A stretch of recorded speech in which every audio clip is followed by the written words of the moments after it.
and I go to Kenai High School.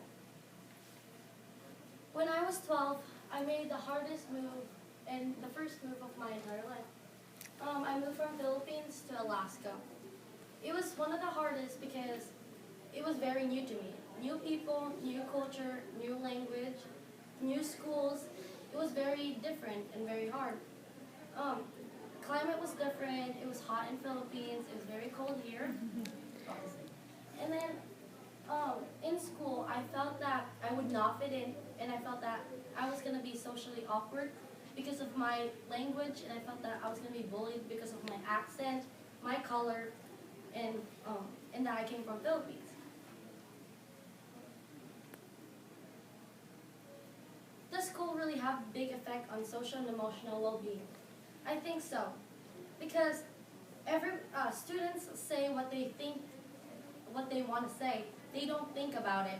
Socially, it can affect someone in a very negative way, because it can make them socially awkward, or that whatever that students say can make them feel lonely and that they cannot fit in on any groups. Emotionally, the bad things that they say can stick to someone's mind forever. These are some negative impacts on students. One of the biggest things that's happening in our school today is bullying. Bullies tend to bully others because they think it's funny and then that they think it's a joke. But in reality, it hurts others. Bullying hurts others because of what they say and how they make fun of them, and that they think it's funny. And then one of the other things is stress. Schoolwork and sports is very hard to balance, and I know that from experience. I have AP classes and advanced classes, and then combine that with sports makes me sometimes way behind in school because of the travels and the competition that we have to do. And that when I'm behind in class, I just feel so much stress, and that I feel that I was just gonna give up. But then I overcome that and I succeed. These are some risks that can happen: loneliness, depression, failure, and social rejection. Loneliness. Loneliness makes you think of negative things, and that it makes you feel that you're lonely and that you don't have anyone in the world and that nobody can understand you. I felt that loneliness. I was a foreigner in a foreign country, and that I thought that I would not find anyone, but in the end I did. Depression. Depression is a very big thing in that it can impact in a very negative way.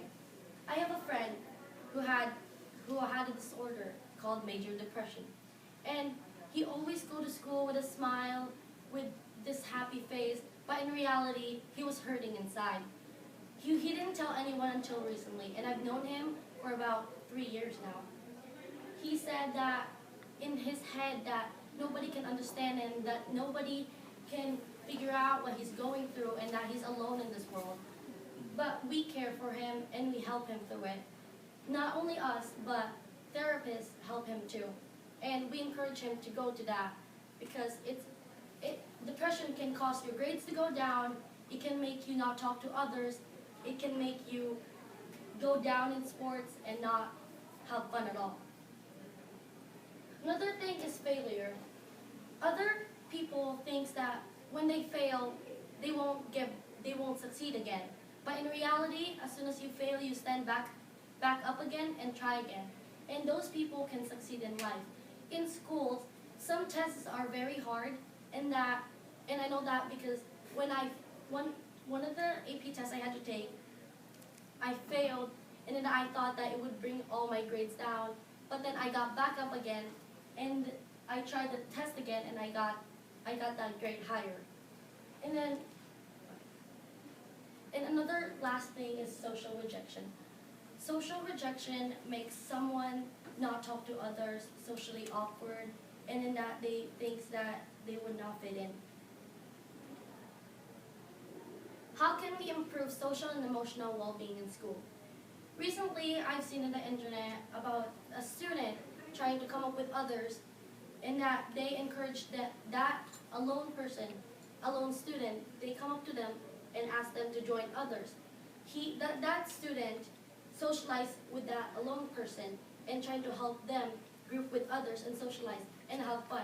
And school is about fun and learning, in that he was trying to make that fun for them.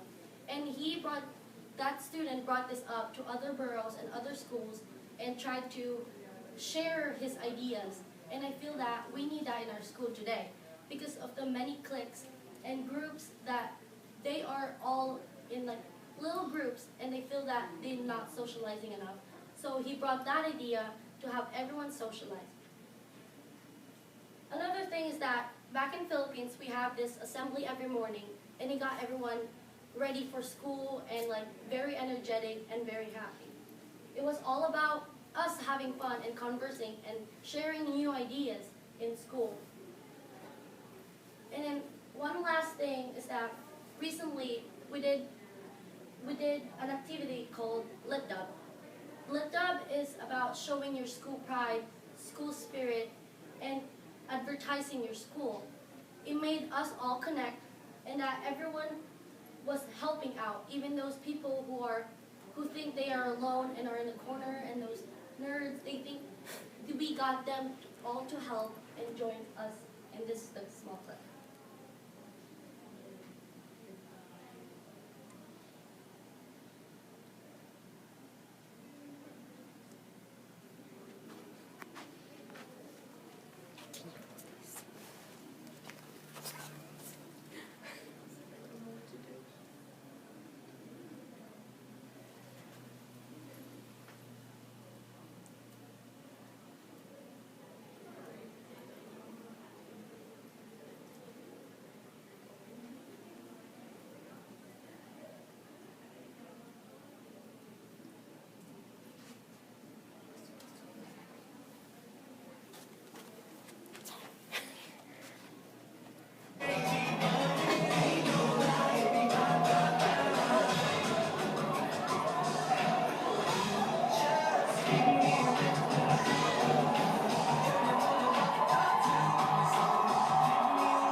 As you can see in that video, everyone is participating and most of our students was there and trying to help out. We had about one practice to pull this off together, and I was part of that committee that tried to get everyone. And I had to advertise and socialize with new people I didn't even know, which was very fun, and yeah. So, that's it. Thank you.